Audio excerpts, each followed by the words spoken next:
The Dog and His Bone.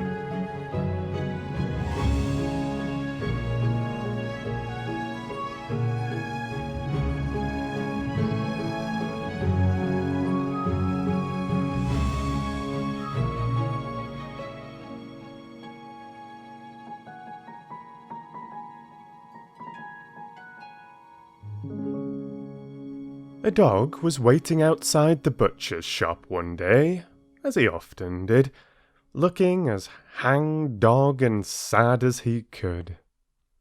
As usual, the butcher soon saw him, took pity on him. "Oh, look at you. Here you go," and threw him a bone.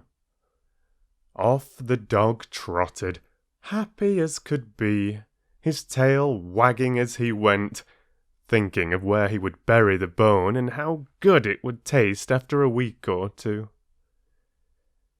As he neared his home, he had to cross a little footbridge over a stream. He was padding across when he stopped to look down at the water, because he was rather thirsty. He was trying to work out how he could keep hold of the bone in his mouth and have a drink at the same time, when he noticed another dog gazing back up at him out of the water. A bigger dog, who had a much bigger bone in his mouth than he had. "That's not fair," he thought. "His bone's bigger than mine, and I want it. Oh!" With that, he jumped into the river and made a grab for the other dog's bone. But to do that, he had to drop his own first. Only then, as he saw his bone sinking to the bottom of the river, did he realize the mistake he had made, how silly he had been. There had been no other dog, no other bone, only his own reflection in the water. He clambered out of the river, shook himself dry, and walked off home, his tail between his legs, feeling very stupid and very annoyed with himself.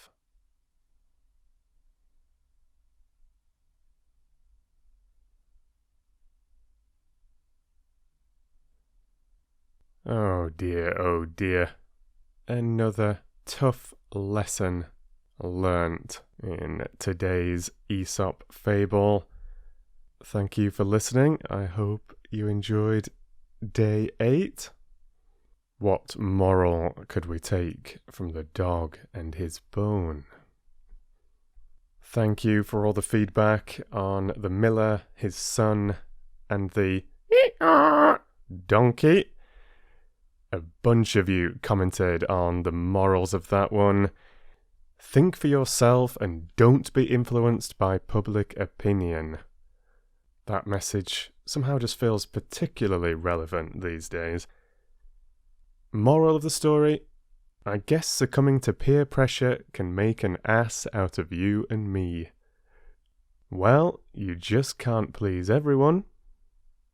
More important, in my opinion, is not to take the advice of people who don't have an investment in the situation, if you think you have a good plan in your mind.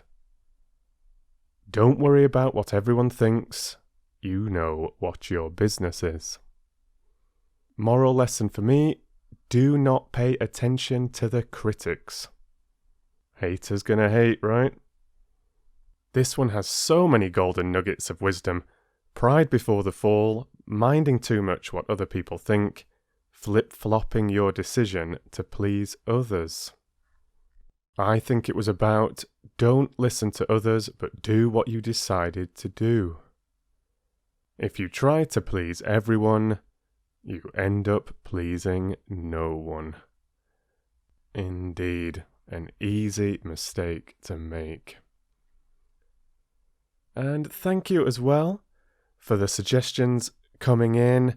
I asked in the comments whether you had any recommendations for wintry tales or short little Christmas stories, as I'm going to keep doing the Aesop Fables for quite a few more days yet. But the last few days before Christmas, I really would like to read just a few short Christmassy, wintry, festive-themed stories. I've got a couple of ideas. I have read a couple of stories like that on live streams before, but I'm very happy to give them a little bit more of a polished read, add a little appropriate musical intro, and sort of make a spectacle of it as we lead up to Christmas with those final few doors. So if you've any ideas, please throw them my way. Thank you so much again for being here. Let's see what's hiding under door 9 next time. Read to you soon.